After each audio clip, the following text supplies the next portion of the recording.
Prezident İlham Əliyevin qardaş Özbəkistana dövlət səfəri bütün dünyanın diqqət mərkəzindədir. Özəlliklə də Türk dövlətləri ilə maraqlanan, məşğul olan mərkəzlərin hamısı bu səfəri çox diqqətlə izləməkdədir. Təbii olaraq Azərbaycan və Özbəkistan ictimai rəyi, eləcə də dost, qardaş ölkələrin ictimai rəyi də bu səfəri diqqətlə izləməkdədir. Mən istərdim ki, bu məqamda bəzi məsələlərə ayrıca toxunum. Düzdür, səfərlə bağlı şərhlər verilir, xəbərlər verilir, görüntülər paylaşılır. Bunları hər kəs hər cür edir. Amma mən fərqli bir şeylər haqqında danışmaq istərdim.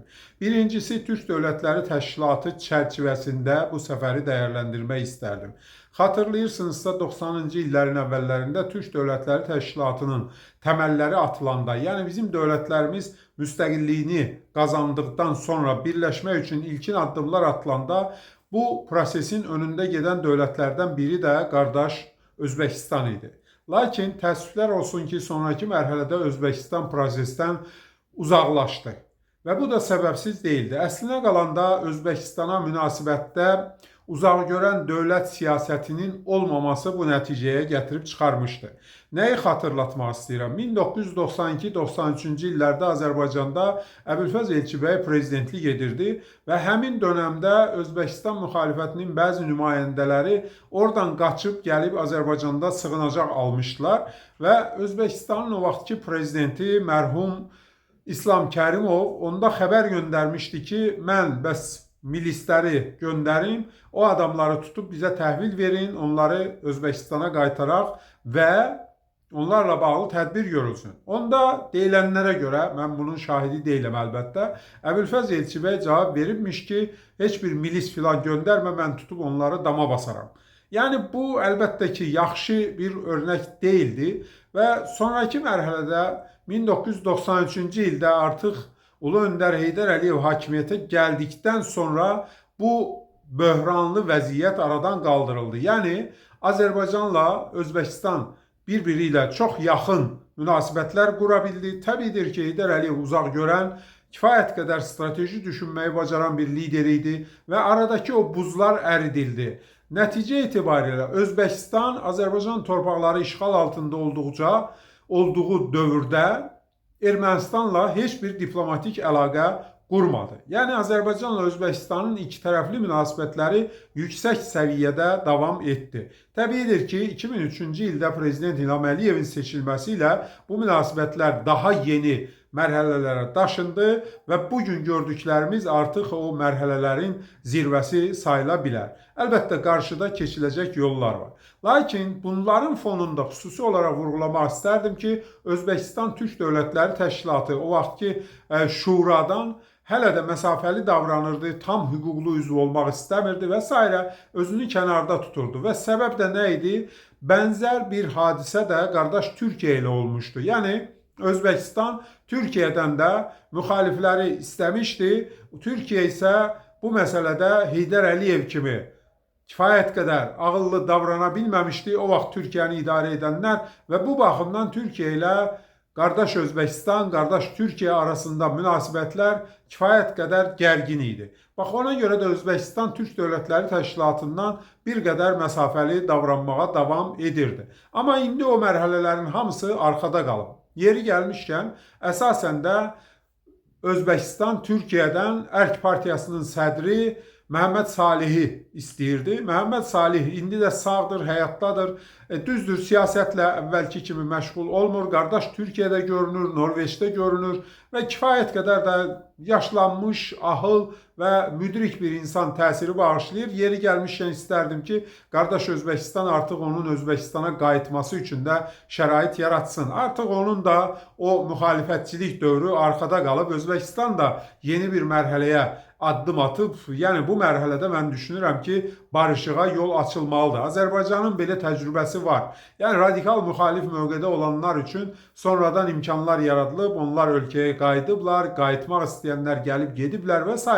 Yəni belə proseslər olub. Yəni demək istədiyim odur ki, Azərbaycan-Özbəkistan münasibətləri fonunda, yaxud bu səfər fonunda bu dəyərləndirməni də etmək yerinə düşərdi. Azərbaycanla Özbəkistan bir millətin iki dövlətidir. Mən bunu həmişə belə bilmişəm, həmişə belə demişəm. Mən ümumiyyətlə deyirəm ki, 7 dövlət tək millətik. Yəni Azərbaycan, Qazaxıstan, Qırğızistan, Özbəkistan, Türkmənistan, Türkiyə, Kuzey Kıbrıs Türk Cumhuriyyəti, bunlar eyni millətin dövlətləridir. 7 dövlət bir millət. Hətta 2010-cu ilin iyun ayında şəxsən mənim də təşəbbüskarlığımla qardaş Türkiyənin Bursa şəhərində 7 dövlət tək millət bayraq meydanı da açmışdıq. Təəssüflər olsun ki, sonradan həmin o bayraq meydanını hansısa yarımqafalılar ləğv etdilər. Amma biz orada rəsmi şəkildə Türk dövlətlərinin bayraqlarını yüksəltmişdik. 7 dövlətin və bunun videoları indi də qalır. Arzu edənlər axtarıb tapıb mənim YouTube kanalımda ona baxa bilərlər. Yəni demək istədiyim odur ki, biz həmişə düşünmüşük ki, bu 7 Türk dövləti bir millətin dövlətidir. O cümlədən də Özbəkistanla Azərbaycan eyni millətin dövlətləridir. Və diqqətimi çəkən məqamlardan biri də odur ki, bu səfər çərçivəsində prezidentin köməkçisi Hikmət Hacıyev Azərbaycanlı jurnalistlərlə söhbəti zamanı deyir ki, Özbək dilini başa düşmək çox asandır, hətta oxuyanda daha rahat başa düşə bilirik. Yəni, prezidentin köməkçisi səviyyəsində bu dilə gətirilir. Buna qədər isə xatırlayırsınızsa, prezident İlham Əliyevin özü də dilə gətirmişdi. Şavkat Mirziyoyeva, Özbəkistanın çox hörmətli prezidentinə deyirdi ki, biz sizin dilinizi başa düşürük. Yəni, bu bir yabancı dil deyil. Görürsünüzmü? Yəni, bu qədər bir-birimizə yaxınıq. Ondan savayda, ümumiyyətlə Özbəkistanda Azərbaycan dilinin, Azərbaycanda Özbək dilinin öyrədilməsi üçün də təşəbbüslər irəli sürülür.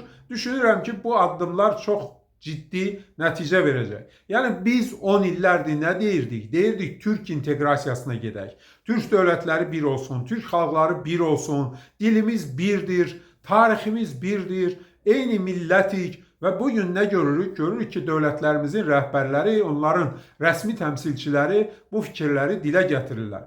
Şəxsən mən bu səfərə görə çox sevinirəm. Həddən artıq sevinirəm. Yəni, çox xoşbəxtəm ona görə ki, iki qardaş, iki doğma dövlət arasında münasibətlər bu qədər irəli götürülür. İndi səfərin birinci günüdür. Əlbəttə ki, biz tam dəyərləndirmə edə bilmirik. Sabah da bu səfər davam edəcək. Sabah da görüşlər olacaq, danışıqlar olacaq, sənədlər imzalanacaq və s. Amma bugünkü gündə həddən artıq zəngin olub, açılışlar edilib, Azərbaycan biznesinin qardaş Özbəkistanda geniş şəkildə şaxələndirilməsi üçün addımlar atılıb. Biz bilirik ki, Azərbaycanda da Özbəkistan biznesi geniş şəkildə təmsil olunur. Yəni görürsünüz, çox yaxın münasibətlərimizi daha da yüksək səviyyəyə daşıyırıq. Mən nə deyə bilərəm? Əlbəttə ki, biz millətimizi təbrik edə bilərik. Buna çox sevinirik. Bax, bizim dünyadakı bütün dostlarımız bu münasibətlərə çox sevinir. Və biz dostlarımızı sevindirməyə davam edək. Yaşasın Azərbaycan, yaşasın Özbəkistan, yaşasın Azərbaycan-Özbəkistan dostluğu, yaşasın Türk dövlətlərinin birliyi, bərabərliyi. Yeri gəlmişkən, bu səfər çərçivəsində Azərbaycan prezidenti İlham Əliyev Özbəkistanlı həmkarı Şavkat Mirziyoyevi Heydər Əliyev ordeni ilə təltif edib. Şavkat Mirziyoyev də öz növbəsində prezident İlham Əliyevi ali dərəcəli dostluq ordeni ilə təltif edib. Yəni, oranın xalqları, buranın xalqları biz qarşılıqlı şəkildə hər iki prezidenti özümüzün lideri hesab edirik və onların bu cür gözəl münasibətlərinə də alqış deyə bilərik.